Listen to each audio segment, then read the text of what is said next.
This is a play, Gone Too Far, published in 2007.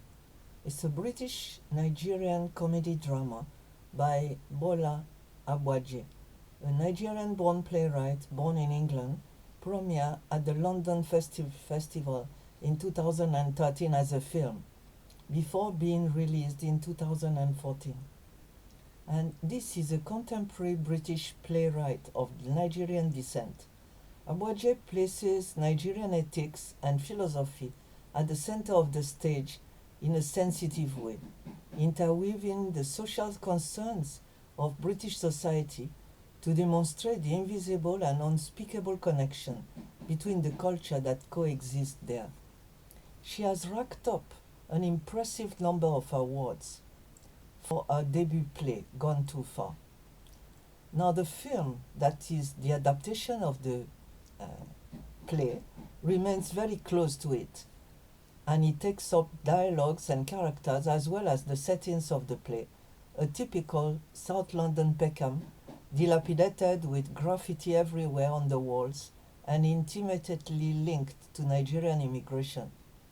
The director of the film, the third child of 6 siblings to Nigerian parents who arrived in London in the 1970s, was born there.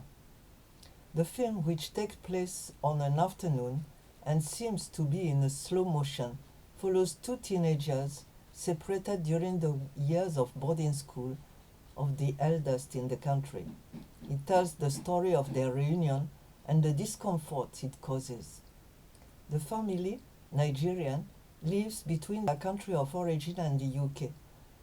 The mother, like many Nigerian women in the diaspora, lives alone with the younger son on the ground floor of a building and tries as best as she can, in the absence of the father, to keep the boy on the right path. She will appear more than once overwhelmed in front of a rebellious teenager who is all the more used to pulling on his tether because he's the only one whose family shows up outside the home. The other teenagers mention only once their parents. Yemi later reveals that English is spoken at home, and he doesn't understand Yoruba, the language of his region of origin. This is a sign of a certain family acculturation. Yemi has only a vague idea of his country of origin. However, the mother's position will change over the course of the film and the play. The mother, who has resigned herself to speaking English to Yemi, will, once her eldest child is at home, opt for a coded mix of English and Yoruba, a sign of the compromise deemed necessary to accommodate the diversity of the fabric of the family. Yemi has made up his mind about his brother and finds him very different from what he had imagined. He has a hard time reading his behavior. As soon as he arrives, the eldest opens his bag and takes out peanuts and a film cassette. It's clear from the outset that he and his mother have kept the same customs and the usual behavior of Nigerians.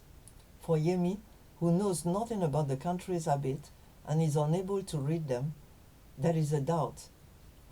His brother, who was only given the traditional small gifts, is for him bribing the family to be accepted. As differences suggested by their first names, Yemi and the other one have much less in common than planned. The gang of Yemi, a football fan whose comrades represent his only horizon, are all born in the neighborhood. They identify with this environment of which they know all the codes and nooks and crannies.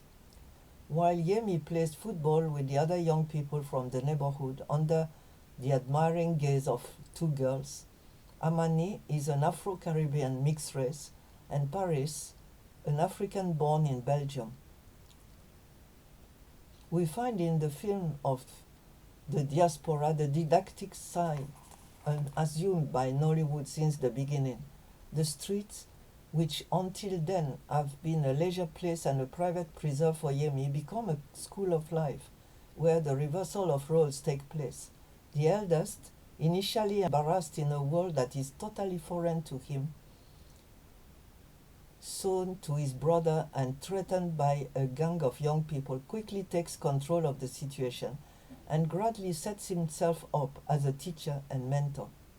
During their wandering, the two brothers will get to know each other, and Ikudaisi, who has grown up in a much more difficult environment and already speaks like an adult, turns out to be much more mature than his brother.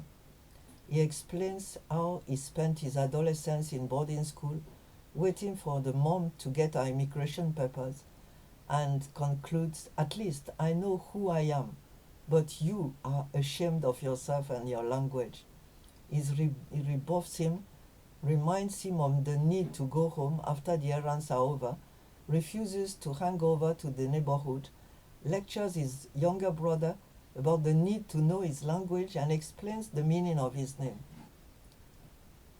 And this is what we see. So actually, in both the film and the play that is about it, what we see is an illustration of the Nigerian diaspora in the UK, with Peckham as an illustration, really, because that is called like the Little Lagos in London.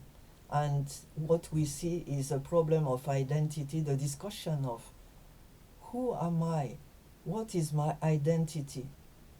Mixed race children, bicultural children, struggling from one language to the next, trying to adjust to the country they live now. And so this is a very, very interesting play that I recommend to you.